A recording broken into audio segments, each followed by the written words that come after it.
వికారాబాద్ జిల్లాలో pharma company వ్యవహారంలో అరెస్టుల పర్వం మొదలైంది. జిల్లా కలెక్టర్ అధికారులపై దాడి ఘటనలో పోలీసులు అర్ధరాత్రి 28 మంది గ్రామస్తులను అరెస్ట్ చేశారు. వారిని పరికి పిఎస్కు తరలించినట్లుగా తెలుస్తుంది.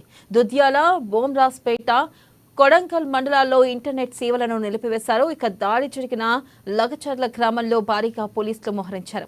కంపెనీ ఏర్పాటు కోసం భూసేకరణ చేస్తున్న ప్రభుత్వం లగచర్ల గ్రామస్తుల నుంచి భూమిని సేకరించేందుకు సిద్ధమయ్యారు.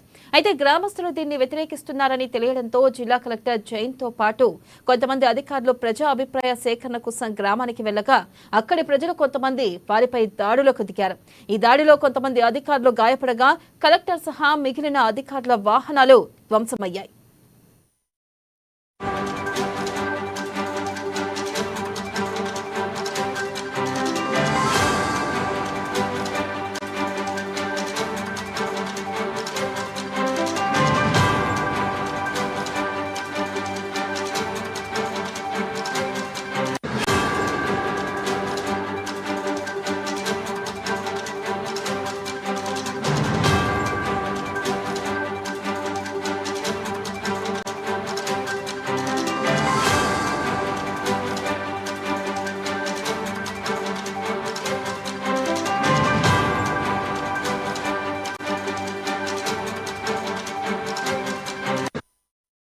బ్రేకింగ్ న్యూస్ చూస్తున్న వికారాబాద్ జిల్లాలో ఫార్మా కంపెనీ వ్యవహారంలో అరెస్టుల పర్వం మొదలైంది. జిల్లా కలెక్టర్ అధికారులపై దాడి ఘటనలో పోలీసులు అర్ధరాత్రి 28 మంది గ్రామస్తులను అరెస్ట్ చేశారు.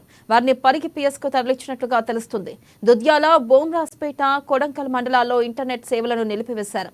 దాడి జరిగిన లగచర్ల గ్రామంలో భారీగా పోలీసులు మోహరించారు. కంపెనీ ఏర్పాటు కోసం భూసేకరణ చేస్తున్న ప్రభుత్వం లగచర్ల గ్రామస్తుల నుంచి భూమిని సేకరించేందుకు సిద్ధమయ్యారు. అయితే గ్రామస్తులు దీన్ని వ్యతిరేకిస్తున్నారని తెలియడంతో జిల్లా కలెక్టర్ జైన్తో పాటు కొంతమంది అధికారులు ప్రజా అభిప్రాయ సేకరణ కోసం గ్రామానికి వెళ్లగా అక్కడి ప్రజలు కొంతమంది వారిపై దాడులకు దిగారు. ఈ దాడిలో కొంతమంది అధికారులు గాయపడగా కలెక్టర్ సహా మిగిలిన అధికారుల వాహనాలు ధ్వంసమయ్యాయి.